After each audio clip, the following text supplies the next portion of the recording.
मित्रों, क्या आप जानते हैं माता सीता ने क्यों दिया था गाय, कौवा, तुलसी, फल्गु नदी और ब्राह्मण को श्राप, और क्यों माता सीता ने दशरथ जी का किया था पिंडदान? जानने के लिए वीडियो को अंत तक देखिएगा। नमस्कार दोस्तों, आपका एक बार फिर से तहे दिल से स्वागत है आपके अपने चैनल सनातन डायरी में।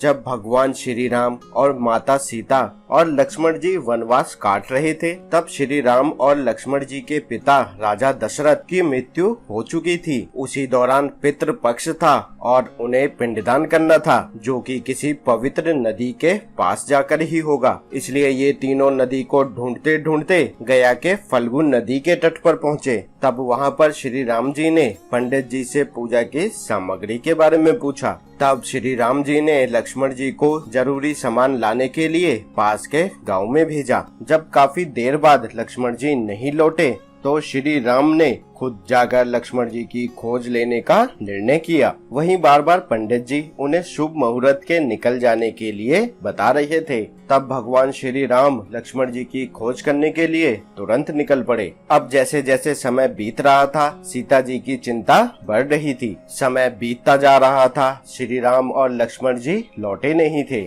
तब देवी सीता ने ये निर्णय लिया कि पूजा की जो भी सामग्री उनके पास उपलब्ध है, वह उसी से पिंडदान करेंगी। तब देवी सीता ने पंडित जी से कहा कि श्री राम और लक्ष्मण जी को लौटने में देर हो रही है, इसलिए वे पूजा का आरंभ करें। शायद वे जल्द ही आ जाएंगे, और अगर ऐसा नहीं हुआ तो वह अकेले ही इस पूजा को समाप्त कर लेंगी। तब विधि पूर्वक पूजा को करने के पश्चात देवी सीता ने प्रार्थना करने के लिए अपने हाथ जोड़े और आंखें बंद की, तो उन्हें एक दिव्य स्वर सुनाई दिया कि उनकी पूजा स्वीकार और संपन्न हो गई है। यह स्वर सुनकर देवी सीता को बहुत ही प्रसन्नता हुई। साथ ही उन्हें इस बात की शांति मिली कि उनकी पूजा सफल हुई और राजा दशरथ ने उनकी यह पूजा स्वीकार कर ली। हालांकि वह इस बात को भली भांति जानती थीं कि श्री राम और लक्ष्मण जी उनकी इस बात पर भरोसा नहीं करेंगे, क्योंकि माना जाता है कि ऐसी पूजा बिना पुत्रों के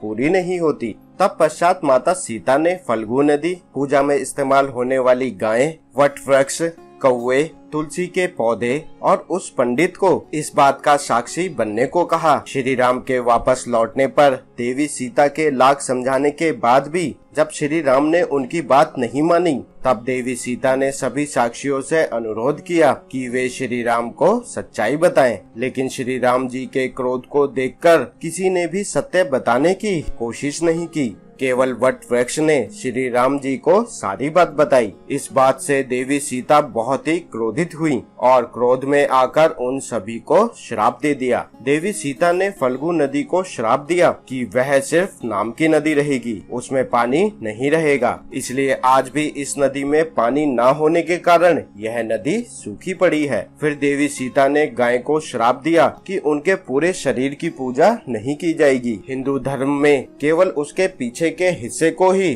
पूजनीय माना जाएगा। साथ ही यहाँ वहाँ भटकने का भी श्राप दिया। फिर सीता जी ने पंडित जी को भी कभी संतुष्ट न रहने का श्राप दिया। इसीलिए पंडित दान दक्षिणा के बाद भी संतुष्ट नहीं हो पाता। तुलसी जी को श्राप दिया कि वह गया की मिट्टी में कभी नहीं उगेंगी। सीता जी ने कौवे को हमेशा लड़ झगड़ कर खाने का श्राप दिया। वट वृक्ष को सीता जी ने आशीर्वाद दिया कि पिंडदान में इस वृक्ष की उपस्थिति जरूरी होगी। साथ ही देवी सीता ने वट वृक्ष को लंबी आयु और दूसरों को छाया देने का भी आशीर्वाद दिया, तथा ये भी कहा कि पतिव्रता स्त्रियां इस वृक्ष की पूजा करके अपने पति की लंबी आयु की कामना करेगी। अगर आपको ये वीडियो पसंद आया हो मित्रों, तो इसे लाइक और शेयर जरूर कीजिए और कमेंट्स बॉक्स में लिख दीजिए जय श्री राम। साथ ही अगर आप हमारे चैनल पर नए हैं तो चैनल को सब्सक्राइब करने के साथ साथ बेल आइकन पर भी प्रेस करें, ताकि आपको ऐसी आध्यात्मिक जानकारी सबसे पहले मिल सके। मिलते हैं मित्रों आपसे अगली वीडियो में एक नई बेहतर आध्यात्मिक जानकारी के साथ। धन्यवाद मित्रों।